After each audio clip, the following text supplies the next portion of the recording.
Assalamualaikum warahmatullahi wabarakatuh. Nama Ardana Zaki Aksan, PM 23520002. Di sini saya akan mereview atau eh, mengulang materi mengenai diagram fasa logam.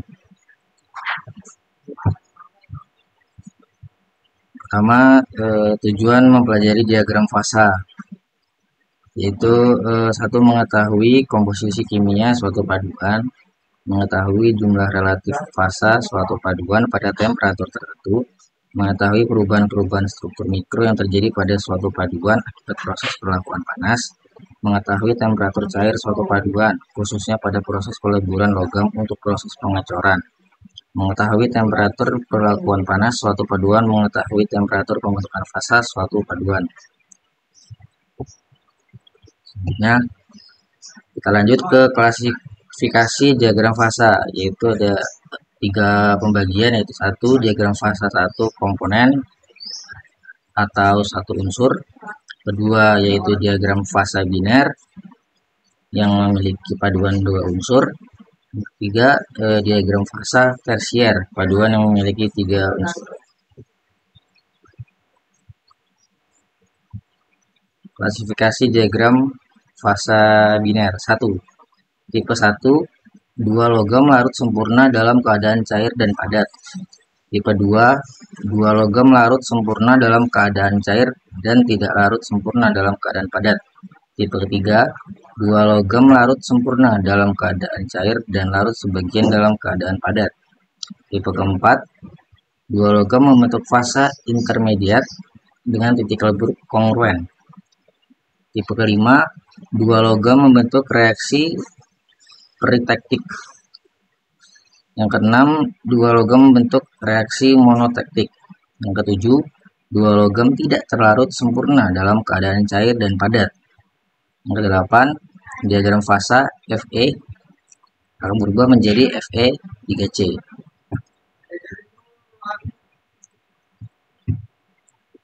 Diagram fasa biner tipe 1. Jadi diagram fasa biner tipe 1 ini memiliki komponen 2 logam yang akan larut sempurna dalam keadaan cair maupun dalam keadaan padat. Contohnya pada seperti ini.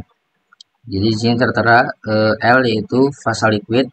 Ini adalah fasa liquidnya. Kemudian ada fasa padat, solid solution. Nah, jadi di sini ada fasa padatnya atau logam padatnya. Terus temperatur awal logam A mulai mencair. Temperatur B awal logam juga mulai mencair.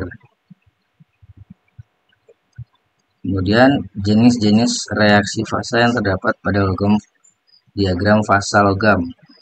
Yang pertama ada reaksi monotektik yaitu L1 akan berubah menjadi L2 plus solid. Kemudian reaksi eutektik yaitu L akan dikonversikan menjadi solid 1 plus solid 2. Kemudian ada reaksi eutektoid yaitu solid menjadi solid 2 plus solid 3. Reaksi peritektik yaitu L plus solid 1 menjadi solid 2. Kemudian reaksi peritektoid solid 1 plus solid 2 menjadi solid 3. Dan ini adalah diagram fasa Fe 3C. Jadi ini adalah diagram fasa antara unsur Fe dengan C. Jadi seperti ini. Ini adalah bentuk diagramnya yang awal mulanya dia Fe dengan C berubah menjadi Fe 3C.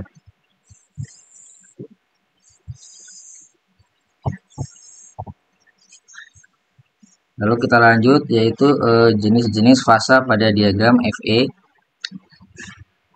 3C. Itu ini A sama dengan ferrit, merupakan larutan padat yang hanya dapat melarutkan sejumlah kecil karbon. Di bawah mikroskop nampak berwarna terang. Kelarutan maksimum C dalam fasa ini 0,02% C pada temperatur 723 oC. Merupakan fasa yang paling lunak dalam baja. Selanjutnya yaitu ada austenit. Jadi austenit ini merupakan larutan padat yang dapat melarutkan maksimum 2% C pada temperatur 1130 oC. Merupakan struktur yang tidak stabil yang mudah berubah menjadi fasa-fasa lain sesuai dengan sifat mekanis yang diharapkan. Oleh karena itu, daerah perlakuan panas adalah pada daerah austenit, dimulai pada suhu austenisasi.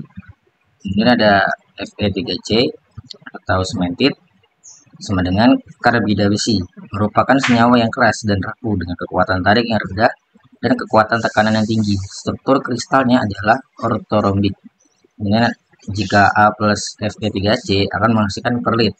Jadi perlit ini merupakan campuran eutektoid yang mengandung 0,8% C dan terbentuk pada temperatur 723 oC pada pendinginan yang sangat lambat di bawah mikroskop. Namun, campuran ini tampak berbentuk lamel-lamel atau pelat-pelat yang merupakan campuran dari simbol A dan Fe3C. Selanjutnya, jika simbol Y plus Fe3C akan menghasilkan ledeburit. Jadi ledeburit ini merupakan campuran eutektik yang terjadi pada 4,3% C dan berada pada temperatur 1130 C. Selanjutnya kita masuk ke struktur mikro. Jadi struktur mikro itu dibagi menjadi 3. Yang pertama ada kristal tunggal atau monokristal. Fasa tunggal memiliki fasa tunggal ya atau mono. Kemudian ada kristal majemuk, polikristal. Dia juga menggunakan fasa tunggal, tapi dia majemuk. Kemudian ada kristal majemuk juga, polikristal, tapi dia memiliki 2 fasa, yaitu A dan B. Selanjutnya, dasar diagram fasa. Kita masuk ke dalam dasar diagram fasa. Kita mulai dari pertama, yaitu kita mulai dari susunan paduannya. Jadi pada susunan paduan ini ada paduan atau alloy, kemudian ada sistem paduan, kemudian pada paduan dapat diklasifikasikan menurut strukturnya, dan sistem paduan dapat diklasifikasikan menurut diagram keseimbangannya atau diagram fasanya. Kemudian paduan juga dapat berupa susunan yang homogen atau campuran, mixture. Kemudian jika berupa susunan yang homogen, paduan akan terdiri dari satu fasa tunggal. Jika berupa campuran, paduan akan terdiri dari beberapa fasa.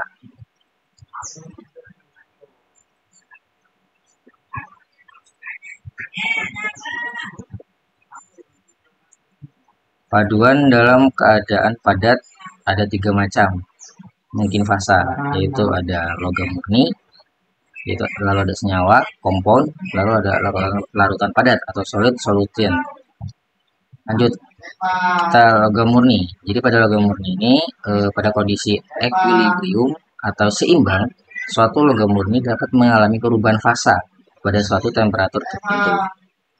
Kemudian perubahan fasa ini dari padat akan berubah menjadi cair, akan terjadi pada temperatur tertentu yang dinamakan titik cair, dan perubahan ini terjadi pada temperatur yang tetap hingga seluruh perubahan selesai.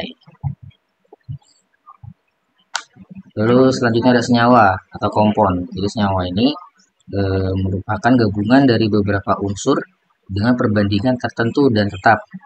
Ada 3 macam senyawa yang sering dijumpai, yaitu ada intermetallic kompon, ada interstitial kompon, lalu ada elektron kompon. Selanjutnya larutan padat atau solid solution. Jadi pada larutan padat ini adalah suatu larutan yang terdiri dari 2 bagian, yaitu di bagian yang terlarut, solut, dan pelarut, solvent. Ada 3 kemungkinan kondisi larutannya. 1 tidak jenuh atau unsaturated, kedua jenuh, saturated, ketiga lewat jenuh, super saturated. Lanjut, ada 2 jenis larutan padat. Jadi larutan padat ini dibagi lagi jadi 2. Ada larutan padat substitusional atau substitutional solid solution. Lalu ada larutan padat interstitial atau interstitial solid solution. Jadi pada larutan padat substitutional, pada larutan padat substitutional ini ada satu kristal struktur faktor.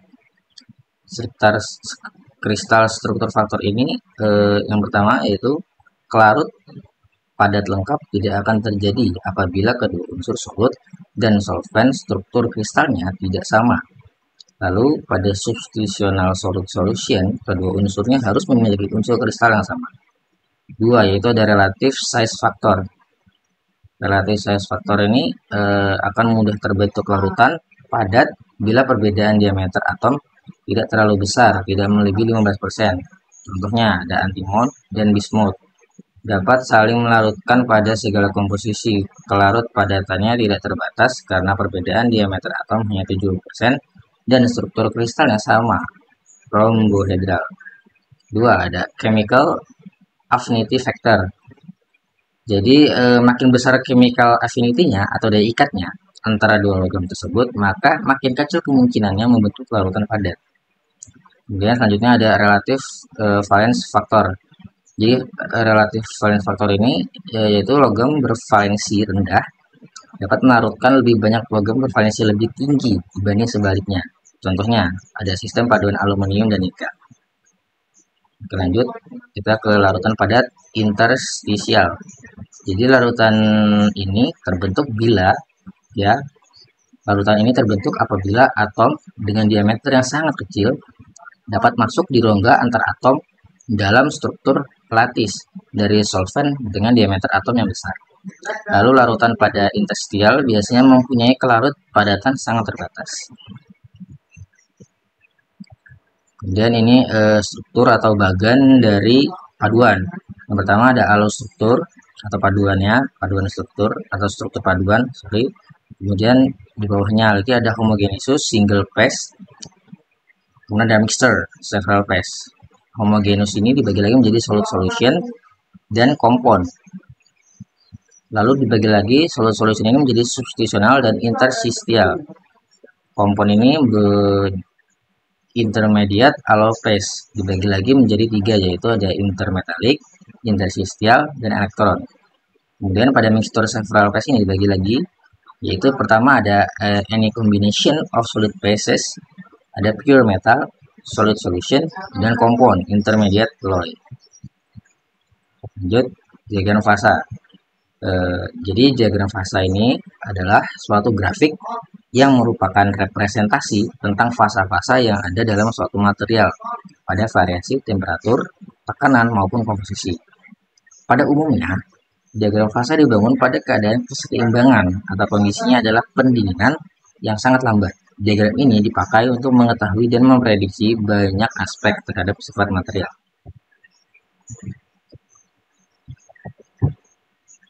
Lalu bagaimana pembentukan diagram fasa? Jadi pembentukan diagram fasa ini harus ada hubungan antara temperatur, komposisi diplot untuk mengetahui perubahan fasa yang terjadi. Kemudian dengan memvariasikan komposisi dari kedua unsur, yaitu 0 berbanding 100%, dan kemudian dipanaskan hingga mencair. Setelah itu didinginkan dengan lambat, maka akan diperoleh kurva pendinginannya. Seperti ini contoh liquidus dan solidus lain. Jadi ada garis liquidus yang menunjukkan temperatur rendah di mana logam dalam keadaan cair atau temperatur di mana awal terjadinya pembekuan dari kondisi cair akibat proses pendinginan.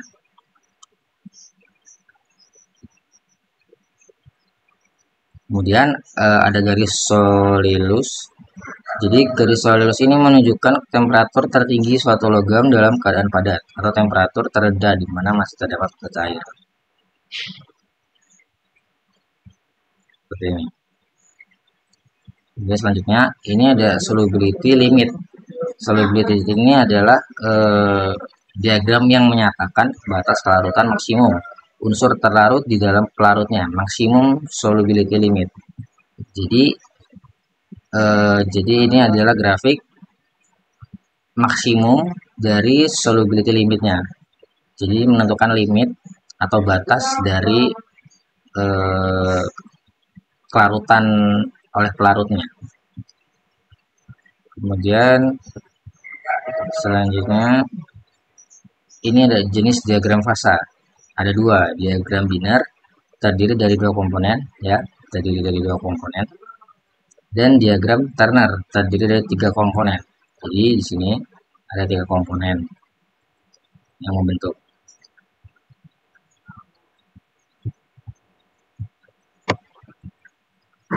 Jadi mungkin itu saja yang bisa saya sampaikan dalam review materi kali ini. Kurang lebihnya saya mohon maaf. Saya Iri. Assalamualaikum warahmatullahi wabarakatuh.